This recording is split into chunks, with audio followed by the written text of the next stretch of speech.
बिस्मिल्लाहिर्रहमानिर्रहीम। अस्सलाम वालेकुम स्टूडेंट्स। आज आपकी फ़र्स्ट एचओडी क्लास का क्लास 10th की फ़र्स्ट एचओडी क्लास का लास्ट डे है, डे 10 है और आपका इंग्लिश का पीरियड है। और इंग्लिश के पीरियड में आज आपको आपकी रिमेनिंग एक्सरसाइज करवाऊंगी मैं।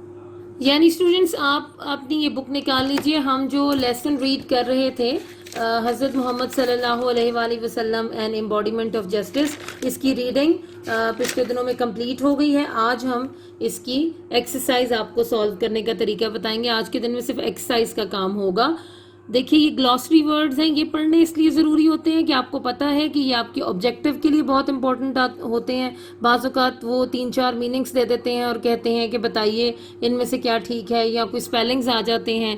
तो पहला है एंसेस्टर। हमने पढ़ा था ये आबाओ अजदाद को कहते हैं। Distant relation, somebody is descended from.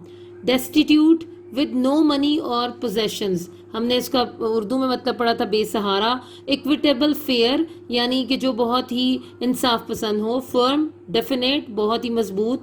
Four, an enemy in battle और वॉर, दुश्मन को कहते हैं। Intercede, to speak in support of somebody involved in a dispute, किसी मामले में अगर कोई फंसा हुआ हो तो उसकी जो सपोर्ट करते हैं, जो मदद करते हैं, उस चीज़ को कहते हैं इंटरसेड।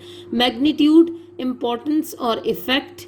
ओ, have to give someone amount of money, यानी किसी का कोई कर्ज वगैरह देना हो। Revenge, something that you do to hurt और punish someone because they have hurt you, बदला लेना। सीक, टू गेट, हासिल करना। अच्छा आगे देखिए, एक्सरसाइज में पहला क्वेश्चन है give the meaning of each word as used in the lesson. हर वर्ड का वो मीनिंग देना है जो लेसन में जिस तरह ये मतलब इस्तेमाल हो। वैसे एक वर्ड के कई मीनिंग्स हो सकते हैं, लेकिन जिस तरह लेसन में ये वर्ड इस्तेमाल हुए हैं, ये वर्ड्स इस्तेमाल हुए हैं, उस तरह से इनके मीनिंग्स देने हैं। जी, write meanings of the followings. ये देखिए मैंने एक टेबल बना लिया है और आप भी इसी तरह इसको नोटबुक्स पर नोट कर लें, या आप चाहें तो अपनी बुक्स पर ही इसको नोट कर लीजिए। पहला वर्ड है model. A person one should imitate. A person one should imitate because of his good qualities. एक ऐसा इंसान जिसकी इमिटेट का मतलब वैसे तो नकल होता है, लेकिन ये कि ऐसा इंसान जिसको आप उसकी अच्छी क्वालिटीज की वजह से बिल्कुल हूबहू उसी तरह फॉलो करें, उसको कहते हैं मॉडल। अगला वर्ड है पाइटी। पाइटी का मतलब है respect for Allah and religion. अगला वर्ड है इटर्नल। इटर्नल का मतलब होता है परमानेंट। अगला वर्ड है अर्न। अर्न का मतलब है gained, gained.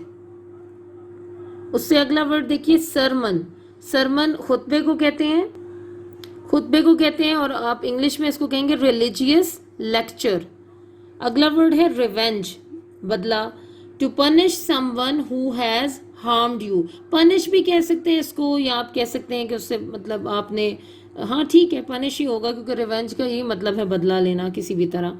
Commandment, directive of Allah, Allah की तरफ से जो हिदायत आती है। Upheld, supported. Destitute, having no money, food and home. Proclaimed, announced. और लास्ट वर्ड है transcends. Transcends, to go above. Transcends, to go above. तो स्टूडेंट्स इन 11 वर्ड्स के आपने ये मीनिंग्स यहाँ पे देख लिए, आपको लिखे हुए दिखा दिए हैं। आप भी इनको अपनी बुक्स पर ही चाहे तो नोट कर लीजिए ताकि आपको पता हो इनका क्या मतलब है। जी स्टूडेंट्स, अगला क्वेश्चन है choose the appropriate synonyms of the following words. आप जानते हैं ना सिनोनिम्स क्या होते हैं? मुतरादिफ, जिनके एक जैसे मतलब होते हैं, और एंटोनिम्स होते हैं मुतजाद, जिनके ऑपोजिट मीनिंग्स होते हैं। पहला वर्ड है equitable.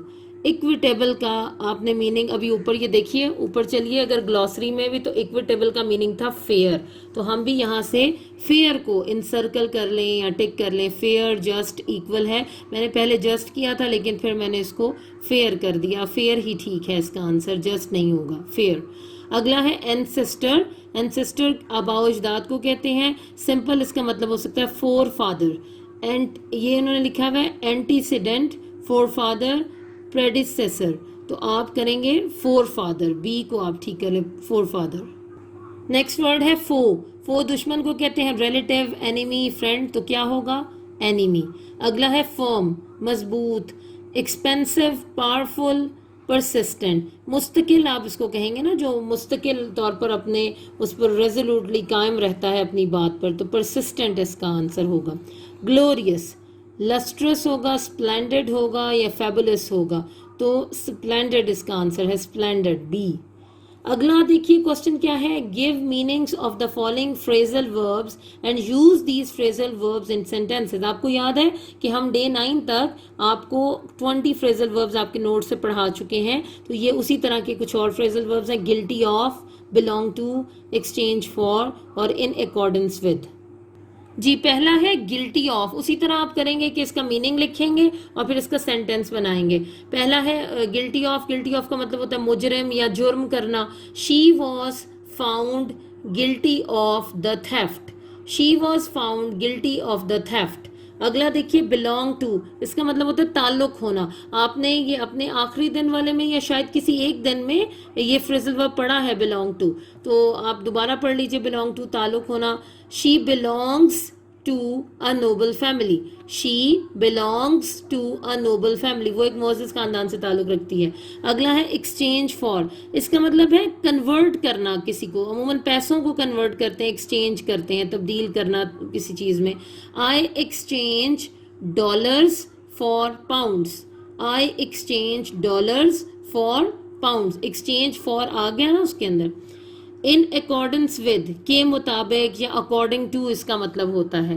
Courts, courts decide all cases in accordance with the law, courts decide all cases in accordance with the law. तो स्टूडेंट्स ये चार आपके फ्रेजल वर्ब्स भी हो गए, आप इनको भी नोट कर लीजिए। नेक्स्ट आपके इसी तरह मल्टीपल चॉइस है, choose the correct option. In paragraph 1 dash details of the रसूल सल्लल्लाहु अलैहि वसल्लम characteristics are given, general, specific या क्रोनोलॉजिकल, क्रोनोलॉजिकल, तो पहले वाला ठीक होगा, general. The key idea of paragraph 2 is that हज़रत मोहम्मद सल्लल्लाहु अलैहि वसल्लम वॉज अ ग्रेट ओरेटर, यानी मुकर्रर थे। हज़रत मोहम्मद सल्लल्लाहु अलैहि वसल्लम was a just head of the state, हज़रत मोहम्मद सल्लल्लाहु अलैहि वसल्लम was just and fair even before his नबूवत। तो पहले पैराग्राफ के मुताबिक C answer is correct. Examples given in paragraph 3 and 4 show that Hazrat Muhammad sallallahu alaihi wasallam was a just head of the state, was a simple man, was fair in his dealing. तो इसके मुताबिक पहला correct है, हज़रत Muhammad सल्लल्लाहु अलैहि वसल्लम was a just head of the state.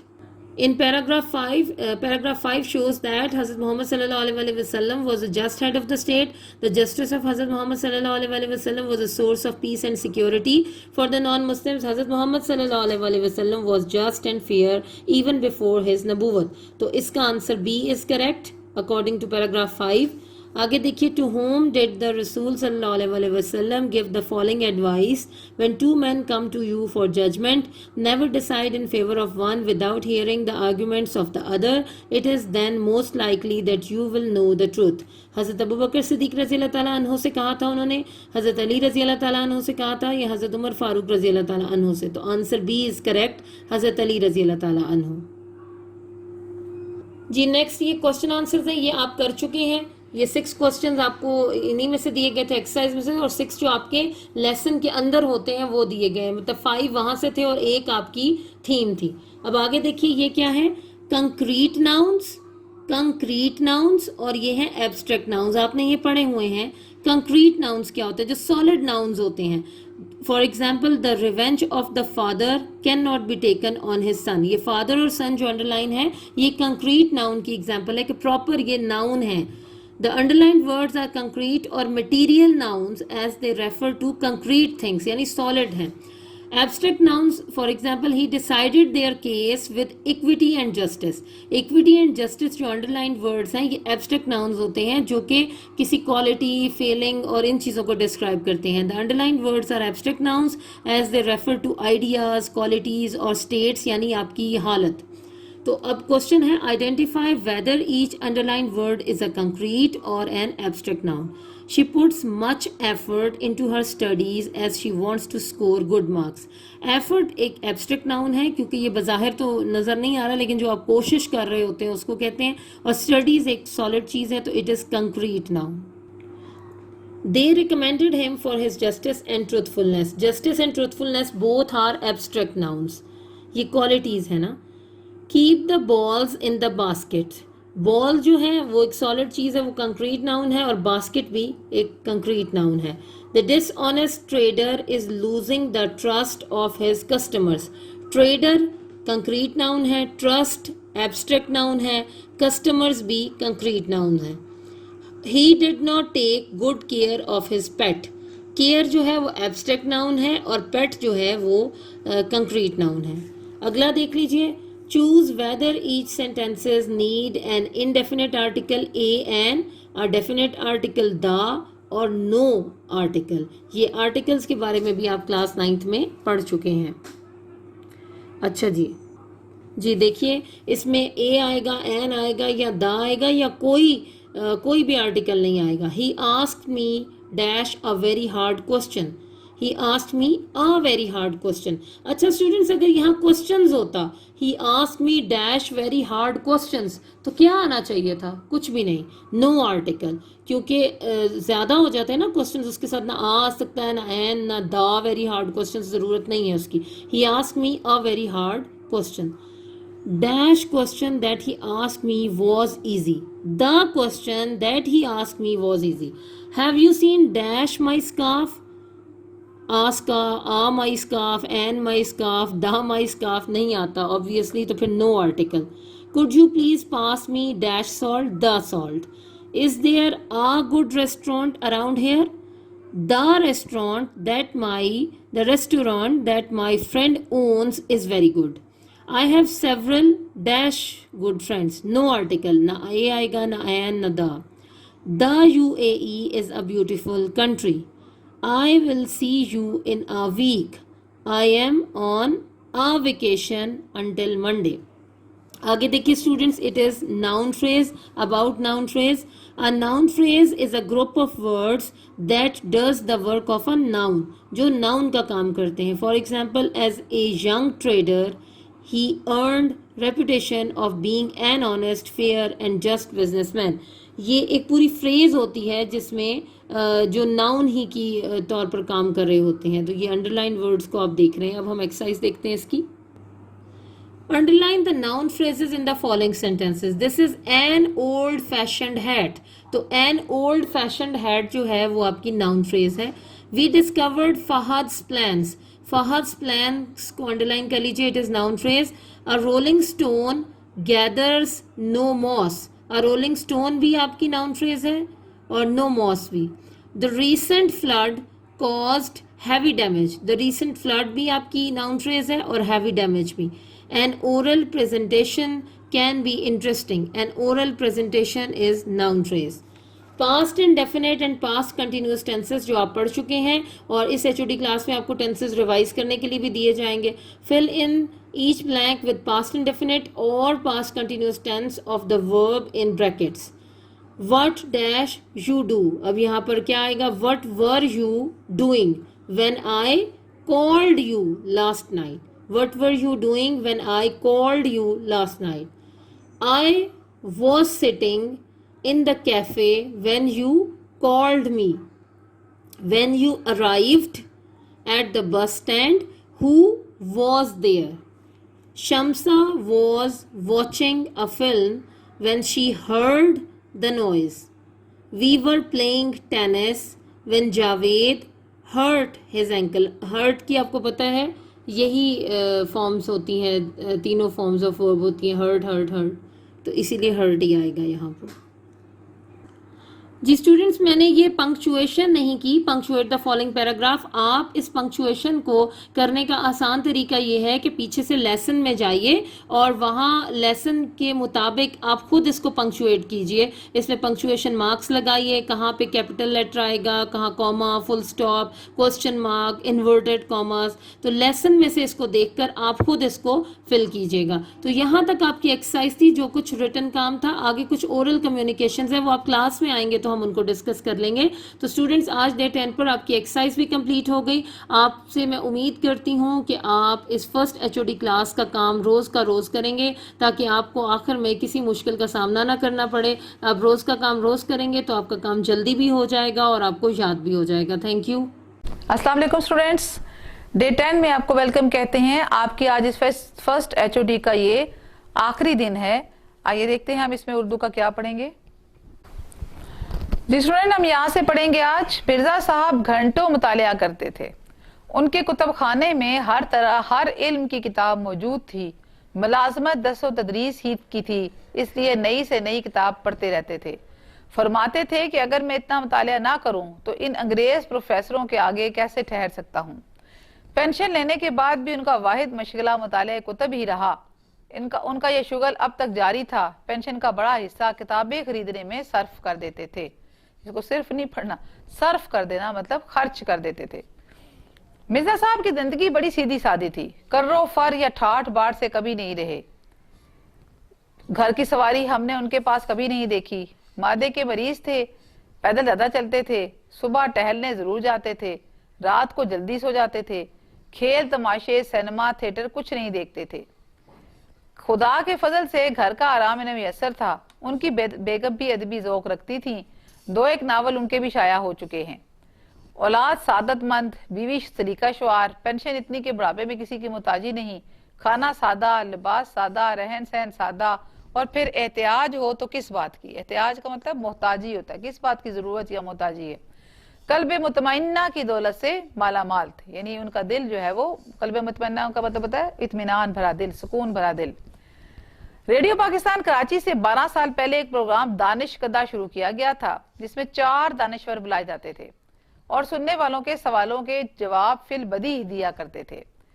मैं मीरे सवालात की खिदमत सर अंजाम देता था। मैं मतलब सिमराज शाहिद अहमद दहलवी जो ये लिख रहे थे।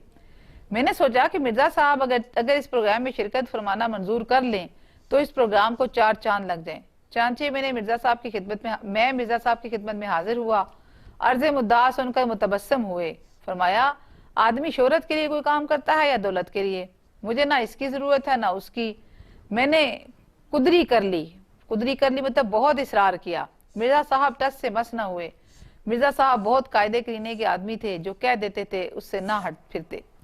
क़याम पाकिस्तान से पहले जब मुस्लिम लीग ने जोर पकड़ा तो मिर्जा साहब ने सियासत में भी हिस्सा लेना शुरू कर दिया और सूबाई मुस्लिम लीग के सदर मुंतखब हुए और मुस्लिम लीग का एक काउंसिल के मेंबर भी चुने गए। कराची यूनिवर्सिटी कायम हुई तो इसके मुशीर मुकर्रर हुए और जब पाकिस्तानी अदीबों का गिल्ड 1959 में बनाया गया तो मिर्जा साहब ही ने इसके पहले इजलास की सदारत फरमाई।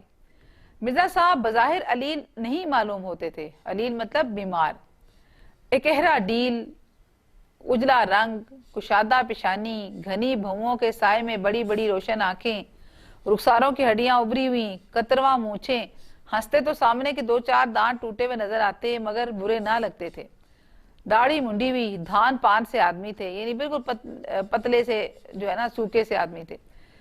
सन 30 से मतलब 1930 में जब मैंने उन्हें पहली दफा देखा तो उनकी उम्र 44 से 45 साल की थी और 62 में जब वो 76 साल के थे तब भी वो वैसे के वैसे ही थे। उन्हें जमाने का शिकवा या सेहत की शिकायत करते कभी नहीं सुना। हंस हंस कर बातें करते थे। सुना है कि दिल्ली के जिन 2-4 नौजवानों ने सबसे पहले सूट पहनना शुरू किया उनमें सबसे नफीस सूट मिर्जा साहब ही का होता था, मगर मैंने पिछले 32 सालों में उन्हें 32 सालों में उन्हें हमेशा शेरवानी ही पहने देखा। अंग्रेजी उनका ओढ़ना बिछोना, मगर रोब गांठने के लिए कभी अंग्रेजी में बात नहीं करते थे, बल्कि इनकी गुफ्तगू में अंग्रेजी के अल्फाज बिल्कुल नहीं आने पाते थे। 40 साल की उम्र के बाद ही इनके दोनों हाथों में रश आ गया था। रशा मतलब वो हाथ कांपने की बीमारी होती है, इसलिए लिखने में इन्हें जहमत होती थी। खुश इखलाक और खुश मिजाज आदमी थे, मगर ज्यादा दोस्त बनाने के कायल नहीं थे। आप भले और अपना घर भला। मौत बरहक है, मरना सबको है, मगर मरने में फर्क होता है। मिर्जा साहब ने खासी उम्र पाई, मगर इनकी वफात का सदमा इसलिए ज्यादा है कि ऐसे काबिल, ऐसे शरीफ और ऐसे वज़ादार लोग अब जमाना पैदा नहीं करेगा। अफसोस के प्रोफेसर मिर्जा मोहम्मद सईद अब वहाँ हैं जहाँ हमारी नेक आरजुएं रहती हैं। ऐसी जामिल अलूम हस्ती से महरूम होने का हमें जितना भी गम हो कम है। जामिल अलूम का मतलब होता है बहुत ज्यादा इल्म वाली हस्ती। अब कहाँ लोग इस तबीयत के। जिन्हें गौहर से लिया गया ये उनका खाका था जो उन्होंने मिर्जा मोहम्मद सईद का लिखा था। यहाँ तक आपका चैप्टर कंप्लीट हो गया। अब हम इसके सवालों के बाकी जवाब कर लेते हैं। जी स्टूडेंट, अब हमने करना है सवाल नंबर 6। मिर्जा साहब का सबसे बड़ा मशगला क्या था? जवाब है मिर्जा साहब का सबसे बड़ा मशगला मुताले कुतब था। घंटों मुताला करते थे। पेंशन लेने के बाद उसी शुगल को जारी रखा और पेंशन का बड़ा हिस्सा किताबें खरीदने में सर्फ कर देते थे। सवाल नंबर 7 है, मुसन्निफ के प्रोग्राम दानिश कदा में शिरकत की दरख्वास्त पर मिर्जा साहब ने क्या जवाब दिया?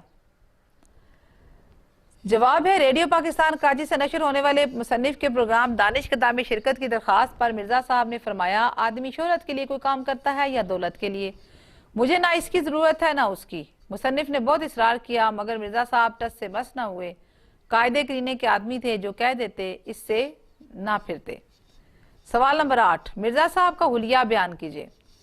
जवाब, मिर्जा साहब बज़ाहिर अलीन मालूम नहीं होते थे। कहरा डील, आप बेशक की वह जुमला काट दें, हुलिया यही है। कहरा डील, उजला रंग, कुशादा पेशानी, रोशन आंखें, घनी भुओं के साय में बड़ी बड़ी रोशन आंखें, कुछ रुखसारों की हड्डियां उभरी हुई, कतरवा मूछें। हंसते तो सामने के 2-4 दांत टूटे हुए नजर आते मगर बुरे ना लगते थे। दाढ़ी मुंडी हुई, धान पान से आदमी थे। अब हम आगे करते हैं अगले पेज पर। जी स्टूडेंट, सवाल नंबर 12 है, दर्जैल अल्फाज और तरकीब की वजाहत जुमलों में इस्तेमाल के जरिए कीजिए। यानी आपने इस तरह इसको जुमलों में इस्तेमाल करना है कि इनकी वजाहत हो जाए। साने इर्तहाल, जवान बेटे की मौत बूढ़ी माँ के लिए साने इर्तहाल था। सनाउनी, मुझे समीउल हक के मरने की सनाउनी नहीं, ठीक है, यानी मरने की खबर नहीं पहुंची। एकाएकी, जलसे का इख्तिताम होते ही तमाम शुरका एकाएकी पंडाल से जाने लगे। बेमुज़्द, मिर्जा साहब ने अपना नावल बेमुज़्द छपने के लिए दे दिया। मुतमव्वल, हजरत खदीजतुल कुबरा अरब की एक मुतमव्वल खातून थी। जामिल अलूम, मिर्जा साहब एक जामिल अलूम हस्ती थे या शख्स थे। कराबतदारी, मिर्जा मोहम्मद सईद की ससैर अहमद खान और मुंशी ज़काउल्लाह से कराबतदारी थी। हेज समझना, कभी भी किसी को अपने सामने हेज नहीं समझना चाहिए।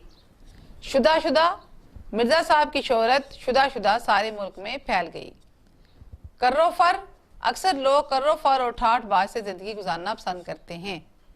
कल्बे मुतमइन्ना, अल्लाह ताला हर किसी को कल्बे मुतमइन्ना की दौलत अता फरमाए। अर्ज़े मुद्दा, तमाम तलबा ने प्रिंसिपल साहब के सामने कंप्यूटर लैब के लिए अपना अर्ज़े मुद्दा पेश किया।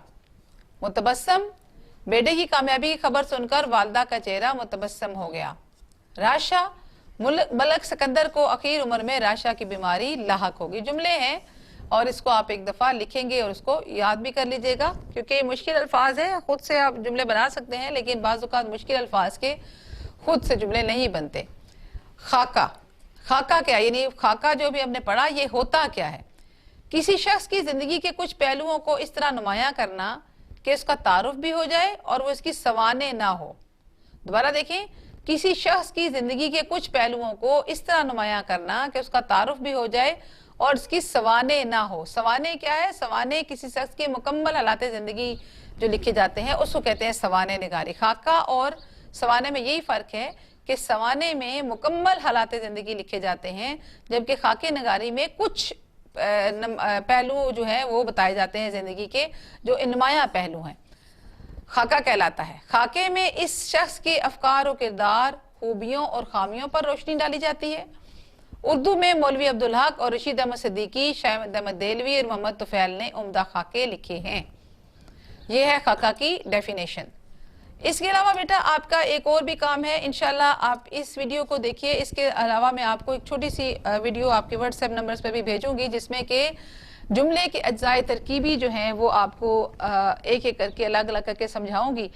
तो उसको आप वो सबको भेजेंगे। आप में से बहुत सारे बच्चों को जुमले नहीं आते, जुमले के अज्जाए तरकीबी बनाना नहीं आते, तो वो अलग से और इस तरह किसी तशरीह करने का तरीक़ाकार भी जो है वो मैं अलग से आपको वीडियो बना के भेजूंगी। फिलहाल आप इस वीडियो में इतना काम करेंगे और इसके साथ साथ मैंने आपको कुछ और चीज़ें बताई हैं उसको भी आपने करना है साथ साथ। जी स्टूडेंट, आज छठे दिन यानी उर्दू के डे 1 में मैं आपको एक मजमून और एक कहानी पढ़ाने लगी हूँ और आपके सामने इसको पढ़ दूंगी। बस आपको पता है कि कैसे पढ़ते हैं और आप इसको थोड़ी थोड़ी करके 5 दिनों में डिवाइड करके इस मजमून को आपने याद कर देना है। तो सबसे पहले हम शख्सियत पे मजमून पढ़ेंगे, यानी आपकी जो उर्दू की क़वाइद इंशा की किताब है उसमें अल्लामा मोहम्मद इकबाल रहमतुल्लाह अलैह पे मजमून लिखा हुआ है, उसको देख लेते हैं। मुद्दते मदीद की बात है कि कश्मीर में हिंदुओं के जुल्म सितम ने मुसलमानों को निहायत तंग कर रखा था। कुछ मुसलमानों ने वादी कश्मीर की बहारों को छोड़ा और पंजाब की गर्म हवाओं में आन बसे। इन महाजर मुसलमानों में से एक खानदान सियालकोट में मुकीम हुआ और यहीं का हो रहा। इस खानदान के एक बुजुर्ग का नाम सूफी नूर मोहम्मद था, जो सियालकोट में टोपियों की दुकान करते थे। वो नेक तनीयत और खुदा परस्त थे। 9 नवंबर 1870 को इनके यहाँ एक बच्चा पैदा हुआ। माँ बाप ने खुशी मनाई और बच्चे का नाम मोहम्मद इकबाल रखा गया। ये मजमून लिखने का एक तरीका है जिसमें आपने सबसे पहले तमहीद बांधनी होती है, यानी आप किसी की भी बारे में लिखें तो उससे रिलेटेड कुछ बातों की तमहीद बांधनी होती है। तो अल्लामा इकबाल जो है, उनकी पैदाइश से पहले कुछ तमहीद बांधी गई कि उनके आबाओ अजदाद जो हैं वो कहाँ से आए और क्या करते थे, और फिर आप की पैदाइश और उसका जिक्र किया गया। अल्लामा मोहम्मद इकबाल के बारे में पढ़ा, उनकी एक तमहीदी पैराग्राफ पढ़ा। अब देखते हैं कि आगे क्या है कि वक्त गुजरता गया, बच्चा बढ़ता गया। जब जरा सियाना हुआ तो एक मकतब में पढ़ने को बिठा दिया गया। यहाँ से उठाया तो मिशन स्कूल में बिठाया। बच्चा था बड़ा ज़हीन, उसने प्राइमरी में वजीफा पाया, फिर मिडल में भी यही एजाज हासिल किया। मैट्रिक से फारिग हुए तो मरे कॉलेज सियालकोट में दाखिला लिया। यहाँ मौलवी मीर हसन जैसा शफीक उस्ताद मिला, जिसने अरबी, फारसी और इस्लामी तालीम का ज़ौक़ पैदा किया। FA पास करने के बाद गवर्नमेंट कॉलेज लाहौर से फ़लसफ़े में MA पास किया और कुछ अरसे गवर्नमेंट कॉलेज में प्रोफेसरी की। फिर 1905 में यूरोप के सफ़र पर कबर बांधी। कैम्ब्रिज यूनिवर्सिटी से बार एट लॉ किया और जर्मनी की म्यूनिख यूनिवर्सिटी से PhD की डिग्री हासिल की और डॉक्टर मोहम्मद इकबाल बनकर वतन वापस आए। इस बेवतनी और यूरोप की बेरारवी ने इकबाल के दिल में मजहब की सच्ची मोहब्बत और वक़्त पैदा कर दी। आपको बचपन ही से शेर व शायरी से मोहब्बत थी। इन अंजुमने हमायत इस्लाम के इजलास में इकबाल के नाम से रौनक आ जाती थी। इकबाल की नज़म का एक शेर अशरफियों में तुलता था। वो मुसलमानों के जवाल पर बड़े गमनाक थे। वो मुस्लिम नौजवानों को इस्लाम की आन पर कट मरना सिखाते थे। चनांचे आपने 1930 के खुतबा इलाहाबाद में पाकिस्तान का तखय्युल पेश करके नौजवानों के दिलों में आग लगा दी। कायद आज़म को वलायत से लाए और मुसलमानों की क़यादत इन्हें सौंपी।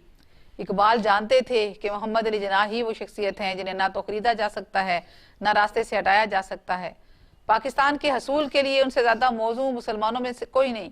चनांचे इकबाल की रहनुमाई और कायद आज़म की शबाना रोज़ मेहनत से 14 अगस्त 1947 को पाकिस्तान का हिलाल दुनिया के नक्शे पर तुलू हुआ। अंग्रेजी हुकूमत ने इकबाल को सर का खिताब दे रखा था, मगर इकबाल ने अंग्रेजी हुकूमत के बकिए उधेड़ कर रख दिए। अंग्रेज की साहरी को मशहूर कर दिया और वो इस मर्द दरवेश के सामने आजिज आ गई। इकबाल ने उर्दू और फारसी में इस कदर बुलंद ख्यालात का इजहार किया है कि ईरान और दुनिया भर के शायरों और फलसफियों ने मौजूदा ज़माने को असरे इकबाल कहकर तारीफ के फूल पेश किए हैं। उर्दू में बांगे दरा, बाले जिब्रील, ज़रबे कलीम, अरमगाने हिजाज इकबाल की शेरी मजमूए हैं।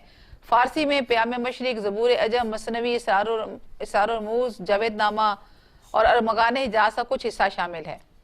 अफसोस है कि इकबाल ने जो शमा जलाई थी वो उसकी रोशनी से मुस्तफीद ना हो सके और 21 अप्रैल 1938 को राह रवे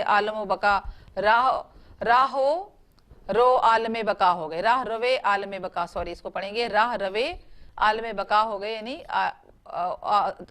फानी दुनिया से कूच कर गए, फोत हो गए। बादशाही मस्जिद के सदर दरवाजे के बाहर आपका मकबरा जियारत गाहे अवामो खास है। सच है कि ऐसे नाबगाए रोजगार कहीं सदियों बाद ही पैदा होते हैं। वो खुद कह गए हैं, हजारों साल नरगिस अपनी बेनूरी पे रोती है, बड़ी मुश्किल से होता है चमन में दीदा वर पैदा। तो आपने देखा ये तरीकाकार था। पहले तमहीद बांधी गई, फिर उनका जब उनकी जो तालीम है उसको बताया गया, इसके बाद जो उनकी खसूसियत है, किस से वो मशहूर हुए, कोई भी शख्सियत है उसकी खसूसियत जो है 1-2 पैराग्राफ में बताएगी। आखिर में उनको जो इल्काबात दिए गए वो, और फिर आखिर में उनकी वफात का जिक्र किया गया और आखिर में चंद तमहीदी आखिरी जो जुमले हैं इसको हम नतीजा खेज जुमले कहकर ये मजमून मुकम्मल कर दिया गया। तो मजमून लिखने का तरीकाकार यही होता है, आपने इसको थोड़ा थोड़ा करके 5 दिनों में याद कर लेना है। जी स्टूडेंट, इसके अलावा हम एक कहानी पढ़ेंगे। कहानी एक दफ़ा आपको पढ़ाई जाती है बस, और इसमें कुछ ज़रूरी कहानियाँ जो सारी लिखी हुई हैं वो नहीं करवाई जाती। ऐसी कहानियाँ जिनको जो नतीजा खेज होती हैं, जो इससे पहले भी आप लोग सारी क्लासेस में पढ़ते हुए चले आ रहे हैं, तो वही उसी किस्म की कहानियाँ जो हैं वो आपको एक दफ़ा पढ़ाई जाती हैं। इसको एक दफ़ा पढ़िएगा तो आपको खुद ही लिखने का तरीका आ जाएगा कि आप इसे कैसे लिखें। तो इस कहानी को भी आपने उन 5 दिनों में याद करना और लिखना है, जो पूरे दिन 5 दिनों का आपका सिलेबस है। तो कहानी क्या है? सच की बरकत। हम ये कहानी बचपन से सुनते चले आ रहे हैं, ठीक है ना। तो देखते हैं। रात का पिछला पहर था, दिन भर का थका हारा काफिला पड़ा सो रहा था। अचानक शोर उठा, डाकू आ गए, डाकू आ गए। सोए हुए मुसाफिर हड़बड़ा कर उठे और अपने अपने सामान को संभालने लगे। डाकुओं ने लूट मार मचा रखी थी, एक एक की तलाशी ले रहे थे, लोगों की जेबें टटोल रहे थे, जो कुछ पाते थे छीन झपट लेते थे। लुटने वाले आहो फगां कर रहे थे, मगर जालिम डाकुओं पर इसका कुछ असर नहीं हो रहा था। इस काफिले में एक 9 उम्र लड़का भी शामिल था, जो खड़ा ये सब कुछ देख रहा था और मतलब परेशान नजर नहीं आता था। एक डाकू उसके पास आया और पूछने लगा, लड़के तेरे पास क्या है? 40 अशरफियां, लड़के ने जवाब दिया। डाकू मजाक समझकर आगे बढ़ गया। दूसरा डाकू आया तो लड़के ने उसे भी यही जवाब दिया। इसी तरह यके बाद दीगरे 3 डाकुओं ने लड़के से यही जवाब पाया। डाकुओं के सरदार तक ये बात पहुंची। उसने लड़के को पकड़ मंगवाया और पूछा, लड़के तेरे पास क्या है? लड़के ने इत्मीनान से जवाब दिया, 40 अशरफियां। सरदार ने पूछा, कहाँ है 40 अशरफियां? मेरे कुर्ते की तह में सिली हुई हैं, लड़का बोला। कुर्ते की तह खोली गई तो सचमुच 40 अशरफियां निकल आईं। सरदार ने हैरत से कहा, लड़के तूने इतनी बड़ी रकम छुपा क्यों ना ली? मेरी माँ ने मुझे नसीहत की थी कि बेटा हमेशा सच बोलना, मैं झूठ बोलकर गुनाहगार क्यों बनता, लड़के ने जवाब दिया। सरदार ने लड़के का जवाब सुना तो सोच में पड़ गया कि 9 उम्र लड़का माँ की नसीहत का इतना पाबंद है और मैं एक मुद्दत से अल्लाह के हुक्म के खिलाफ अमल कर रहा हूँ। अल्लाह के हुज़ूर मेरा क्या हाल होगा? सरदार ने हुक्म दिया, सारा माल काफिले को लोगों को वापस कर दो, और खुद लड़के के पांव में गिर पड़ा, तौबा की और राहज़नी का पेशा हमेशा हमेशा के लिए तर्क कर दिया। ये लड़का कौन था? ये थे हज़रत शेख अब्दुल कादिर जिलानी रहमतुल्लाह अलैह, जो बगदाद में तालीम हासिल करने के लिए काफिले के साथ सफर कर रहे थे। उनके सच की बरकत से पेशावर डाकू तौबा करके नेक बन गए। तो ये तो एक बहुत पुरानी कहानी है जो शेख अब्दुल कादिर जिलानी से मंसूब है। वैसे भी बेटा सच ही बरकत वाला होता है, झूठ में कोई बरकत नहीं होती। हम ये कहानियां इसलिए नहीं पढ़ते कि उनको याद करके पेपर सॉल्व करके नंबर ले लिया जाए। कहानियां पढ़ाने का और बताने का मकसद होता है बच्चों को सच बोलने की तरगीब देना।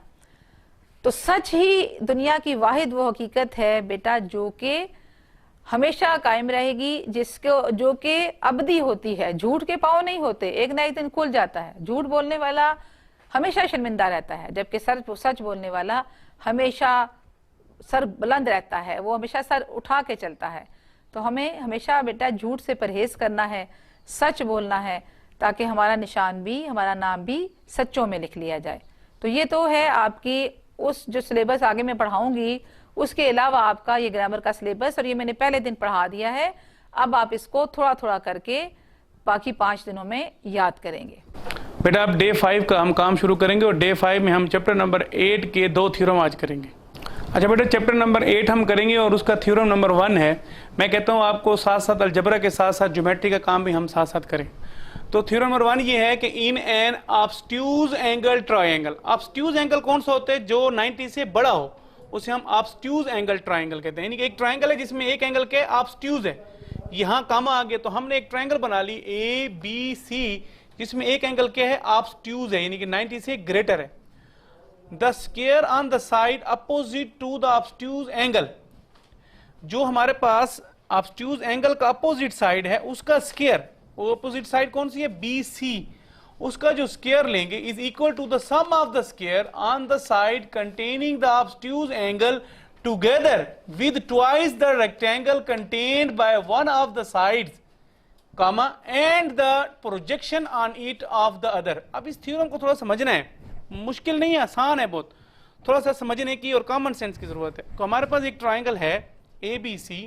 अब A के सामने स्मॉल A डाल दिया, B के सामने स्मॉल B डाल दिया, C के सामने स्मॉल C डाल दिया, और ये एंगल ऑब्स्ट्यूज है। इसकी अपोजिट साइड ये है। वो कहते हैं जो अपोजिट साइड है ऑब्स्ट्यूज एंगल का, उसका जो स्क्वायर है, बाकी जो 2 रिमेनिंग साइड है उसका जो स्क्वायर का सम है वो किसके बराबर है? यानी कि वो क्या है? जो ऑब्स्ट्यूज एंगल की साइड है वो बराबर है बाकी 2 साइडों के सम के, और प्लस वो आगे क्या कहते हैं? Sum of the square on the side containing the obtuse angle together with twice. यानी कि जो हमारे पास obtuse angle twice the rectangle contained by one of the side, यानी कि वो कहते हैं कि जो हमारे पास ट्वाइस है उसका किसका, बाकी जो साइड, यानी कि एक ए बी है और जो हमारे पास एक साइड क्या है, ए डी है हमारे पास। यानी कि जो हमने क्या किया है वो हम अगर देखा जाए तो हमारे पास क्या बन जाती है, हमने इसको थोड़ा सा एक्सटेंड करके अगर देखा जाए तो ये हमारे पास क्या बन जाती है, रेक्टेंगल बन जाती है। जो रेक्टेंगल बनती है, जो हमारे पास साइड है उसकी जो ए डी साइड है उसका भी क्या है वो ए बी, और ए डी का जो है वो क्या है, sum of the square on the side containing the obtuse angle together with the twice of the rectangle contained by one of the side and the projection on it of the other। अब यहां पे थोड़ा समझने की जरूरत है कि जो हमने प्रूफ करना है वो ये कहता है कि जो BC साइड का स्क्वायर है, ऑब्ट्यूज एंगल साइड का जो स्क्वायर है इज इक्वल टू है वो दो साइडें जो बाकी हैं AB और AC और AB का स्क्वायर का सम प्लस ट्वाइस है AB into AD, AB into AD। अभी जो हमारे पास एक्सटेंड की है ये हमारे पास क्या है, असल में ये क्या है, प्रोजेक्शन है किसका, हमारे पास हाइपोटेन्यूज का। अब ये क्या है देखो, इसको जरा देखते हैं ना, गिवन में थोड़ा सा क्लियर हो जाएगा point. Given ABC is a triangle having an obtuse angle BAC at A। एक ट्राइंगल है जिसमें हमारे पास ऑब्ट्यूज एंगल क्या है, A है, जिसको हम BAC भी कह सकते हैं। Draw CD perpendicular on BA produce, हमने BA को मजीद बढ़ाया और इसके ऊपर एक परपेंडिकुलर ड्रॉ किया जो CD के नाम से है, और उसको साइड को हमने नाम दे दिया H का, और इसको जो हमने मजीद BAB को मजीद एक्सटेंड किया इसको नाम दिया हमने X का। वो यहाँ पे क्या कहते, देखो draw CD perpendicular on BA produce, जो हमने CD परपेंडिकुलर लिया और जो BA को प्रोड्यूस किया आगे वहां पे एक परपेंडिकुलर ड्रॉ कर दिया produce, so that AD is the projection. ये जो AD है ये हमारे पास प्रोजेक्शन है of AC on BA produce. AC का प्रोजेक्शन है जो हमने BA को मजीद बढ़ाया, यानी कि इस साइड का ये साया है, प्रोजेक्शन है। तो हमने take BC is equal to A, CA is equal to B, CA या AC, और AB is equal to C and AD is equal to X and CD is equal to H। अब ये देखो ये हमारे पास जो प्रोजेक्शन का नाम उसने लिया, जो ट्वाइस का नाम दिया, ये सारा गिवन में है, तो इसलिए हमने इसको फिगर को थोड़ा सा समझना है। अगर फिगर समझ आ गया सवाल आसान है। अब प्रूफ क्या है, BC का जो स्क्वायर है AC का स्क्वायर और AB का square plus 2 time AB into AD, क्योंकि जब उसने कहा ना, कहते हैं कि sum of the square on the side containing the obtuse angle projection, जो ऑब्ट्यूज एंगल है उसका जो प्रोजेक्शन है AC का वो हमारे पास क्या है, AD है। तो AB इंटू AD कर दे, ये प्रूफ करना है। अब BC को हमने क्या नाम दिया था, स्मॉल A, AC को क्या नाम दिया था, स्मॉल B, और AB को क्या नाम दिया था, स्मॉल C, और AB को क्या नाम दिया था, C, और AD को क्या नाम दिया था, X। तो ये हमने प्रूफ करना है, A का square is equal to B square plus C square plus 2CX, ये हमने प्रूफ करना। अब आगे सवाल आसान है, अब हम क्या करेंगे, प्रूफ करेंगे स्टेटमेंट और रीजन, क्योंकि थ्योरम की कहानी आपको पहले से पता है क्योंकि 9th में आपने किए हुए। तो हम क्या करेंगे, इन एंगल राइट ट्राइंगल CD। अब देखो ये क्या है, एंगल है, RT का मतलब क्या है, राइट, ये ट्राइंगल का सिंबल है, CD हमारे पास क्या है, एक ट्राइंगल CD, एक हमारे पास क्या है, एक right angle triangle. Right angle triangle वो होती है जिसमें एक एंगल क्या हो, 90 डिग्री हो, जो कि D है। अब इसमें देखो major angle CDA is equal 90, देखो CDA क्या हो जाएगा 90। अब हमारे पास जब ये राइट एंगल ट्राइंगल हो तो राइट एंगल ट्राइंगल में आपने थ्योरम पढ़ा था चैप्टर नंबर 15 में कि हाइपोटेन्यूज का स्क्वायर जो है बाकी दो साइडों के सम के स्क्वायर बराबर होता है। तो B स्क्वायर किसके बराबर होगा, X square plus H square. तो यहाँ पे हमने क्या लिखा, AC का square is equal to AD का स्क्वायर प्लस CD का स्क्वायर। AC B के बराबर है, B का स्क्वायर, AD X के बराबर X का स्क्वायर, CD H के बराबर H का स्क्वायर। तो ये क्वेश्चन नंबर क्या होगी 1। तो ये हमारे पास गिवन था राइट एंगल ट्रायंगल, और ये पाइथागोरस थ्योरम में वो लिखा रीजन, और ये इससे इसकी वैल्यू हमने लिख दी। अब हम क्या करते हैं, इन एंगल राइट ट्रायंगल CDB। अब हमारे पास एक CD और B ये पूरी बनती है एक राइट एंगल ट्रायंगल जिसमें D क्या है 90 है। फिर वही बात, major angle CDB is equal to 90 given है। तो इसमें भी वही बात कि इस पूरी साइड का स्क्वायर जो है वो इन दोनों साइडों के स्क्वायर के सम के बराबर होगा। तो CDB इज इक्वल टू 90 है, तो BC का स्क्वायर यानी कि ये BC जो है इसका स्क्वायर जो है वो क्या होगा, BD का स्क्वायर प्लस CD का स्क्वायर। तो ये लिखा BD प्लस CD का स्क्वायर। अब BC किसके बराबर है, A के बराबर है। देखो BC किसके बराबर है, A के बराबर है। अब BD किसके बराबर है, BD जो है वो दो चीज़ों के बराबर है, C भी है plus X, C plus X का स्क्वायर, और CD H के बराबर है। अब A का स्क्वायर अपनी जगह पे A आ जाएगा, इसका स्क्वायर खोलेंगे C square plus 2CX plus X square plus H का स्क्वायर, ये A प्लस B का स्क्वायर जैसे है खोलते हैं वही खोल दिया हमने। अब A स्क्वायर अपनी जगह पे, C स्क्वायर अपनी जगह पे 2CX।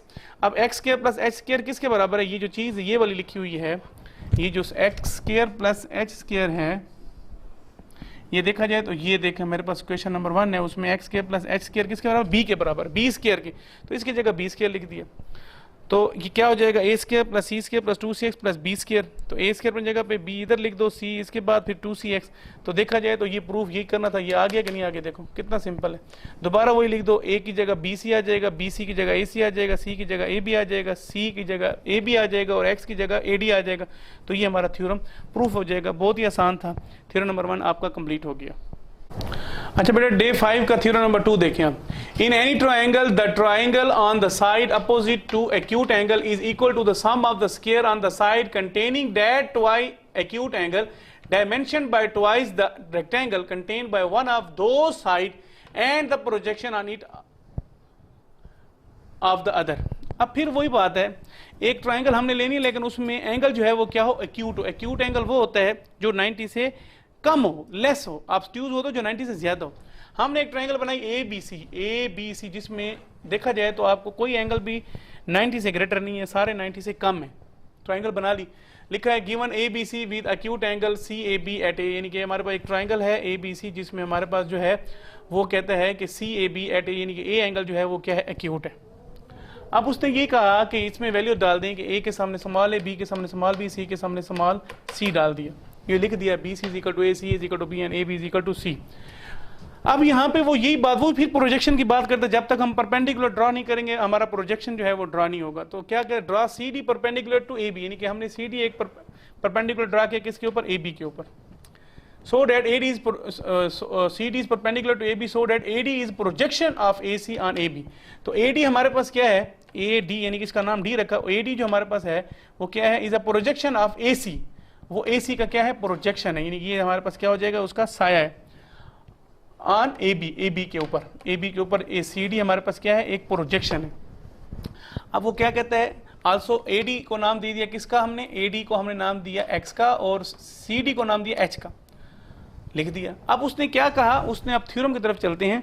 उसने यही कहा कि जो हमारे पास एक्यूट एंगल की जो अपोजिट साइड, एक्यूट एंगल ये है, उसके अपोजिट साइड क्या है, बी सी। तो बी सी का जो स्क्वायर है, यहाँ पे वो कहते हैं ना, in any triangle the square on the side opposite to the acute angle, acute angle के जो अपोजिट साइड का स्क्वायर है इज इक्वल है to the sum of the square of the side, यानी कि बाकी दो साइडें कौन सी बनती हैं, बी सी तो होगी, बाकी साइड ए बी बन गई और क्या बन गई, ए सी। तो यह क्या है, उन दोनों सम का square, A C plus A B का स्क्वायर। और वो क्या कहते हैं, side containing that acute angle dimension by the twice rectangle contained by one of the side, दो side on the projection and the projection on each of the other. अब ये triangle के अंदर बन रहा है, तो अंदर बन रहा है तो ये क्या होगा, माइनस होगा। उसमें तो वो बाहर था प्रोजेक्शन, तो वो हमारे पास ऐड हो रहा था। अब ये इसके अंदर है तो ये इसमें माइनस हो रहा है, यानी कि इस पूरी साइड में से ये चीज माइनस हो जाएगी। तो क्या होगा, -2 इंटू ए बी में से ए डी हम क्या करेंगे, निकाल देंगे। तो ये उसका क्या बन जाएगा, प्रोजेक्शन बन जाएगा। इस साइड का जो प्रोजेक्शन होगा वो ये होगा। तो -2 into A B into A D आ जाएगा, A B into A D. अब क्या करेंगे, वही बात, बी सी की जगह ए स्क्वायर, ए की वैल्यू है, बी की सी की जगह ए है, ए सी की जगह बी है, ए बी की जगह सी है और ए बी की जगह जो है वो सी है और ये ए डी की जगह एक्स है। तो क्या हो जाएगा, ए का square is equal to B square plus C square minus 2cx। ये हमने प्रूफ करना है। फिर वही बात, हम स्टेटमेंट की तरफ जाएंगे, यानी प्रूफ करेंगे। तो हमारे पास in angle right triangle C D है, सी डी ए हमारे पास क्या बन रही है, राइट एंगल बन रही है, ये सी डी और ए। उसमें राइट एंगल मतलब ये एक एंगल क्या है, 90 है, वो क्या है, डी है। तो ये सी डी ए 90 है, तो इसका मतलब ये होगा इसका स्क्वायर जो है इन दोनों सम के स्क्वायर के बराबर होगा। यानी कि ए सी का जो स्क्वायर है वो ए डी का स्क्वायर प्लस सी डी के स्क्वायर के बराबर है। ए सी की जगह बी आ जाएगा, ए डी की जगह एक्स है, सी डी की जगह एच है। तो ये B square is equal to X square plus H square, question number 1 हो जाएगी। और ये पाइथागोरस थ्योरम में रीजन लिख दिया। अब हम सी डी बी ट्राइंगल लेंगे। देखो सी डी बी, यानी कि ये ट्राइंगल, ये भी हमारे पास क्या है, राइट एंगल ट्राइंगल, जिसमें डी क्या है, 90 है। तो C D B is equal 90 given है। बी सी का स्क्वायर बाकी दो साइडों के सम के स्क्वायर बराबर हो जाएगा, यानी कि बी सी जो है इसका जो स्क्वायर होगा इन दोनों सम के स्क्वायर बराबर होगा, यानी कि सी डी और प्लस बी डी के स्क्वायर के बराबर है। अब फिर वैल्यू लिखो, बी सी की जगह ये आ जाएगा, बी डी की जगह क्या हो जाएगा, सी माइनस एक्स। अब देखो बी डी क्या है, ये बी डी की जो वैल्यू है ये यहाँ से यहाँ तक ये क्या है, टोटल वैल्यू क्या है, यहाँ से ये सी है और यहाँ से यहाँ तक क्या है, एक्स है। तो ये क्या होगी, सी में से एक्स निकाल दें तो ये जो जगह बचेगी ये क्या हो जाएगी, सी माइनस एक्स हो जाएगी। तो बी डी क्या हो जाएगा, सी माइनस एक्स। तो ये बी डी की जगह सी माइनस एक्स और ये एच का स्क्वायर, ए स्क्वायर। अब इसका स्क्वायर खोलें, सी का स्क्वायर -2 इंटू सी इंटू एक्स प्लस एक्स का स्क्वायर प्लस एच का स्क्वायर, ए का स्क्वायर सी का स्क्वायर प्लस माइनस यानी कि माइनस 2c(x) प्लस अब x square plus H square क्या होगा, पिछले थ्योरम की तरह ये क्या है बी आ जाएगा। तरतीब देते हैं a square is equal to B square plus C square minus 2cx। अब a की जगह बी सी, बी की जगह ए सी, सी की जगह ए बी और सी की जगह ए बी और x की जगह ए डी। तो ये हमारा ये लिखा ठीक है, ये दोबारा इसको इस फॉर्म में लिख दें तो ये हमारा प्रूफ हो जाएगा। तो ये थ्योरम 2 भी मुकम्मल हो गया। तो आज आपकी जो फर्स्ट HOD है उसमें 5 दिनों का काम मैंने आपको पूरा करवा दिया है। जो फर्स्ट HOD है उसमें 5 दिनों का काम मुकम्मल हो गया। बेटा अब आपने इसको अच्छे तरीके से हल करना है। हल करके मैंने आपको बताया इसमें सवाल मैंने कुछ होमवर्क भी दिए, उसको आपने एक रजिस्टर ले लेना है, उसमें हल करने हैं। और अगर आपको कोई सवालों की समझ ना आए तो मैंने बताया मुझसे रब्ता कर सकते हैं। दूसरी बात, बुक शॉप पे नोट्स भी अवेलेबल होंगे, आप वहाँ से ले लें नोट्स ताकि आपको मज़ीद भी आसानी हो जाएगी। अपना ख्याल कीजिएगा बेटा, अल्लाह हाफ़िज़।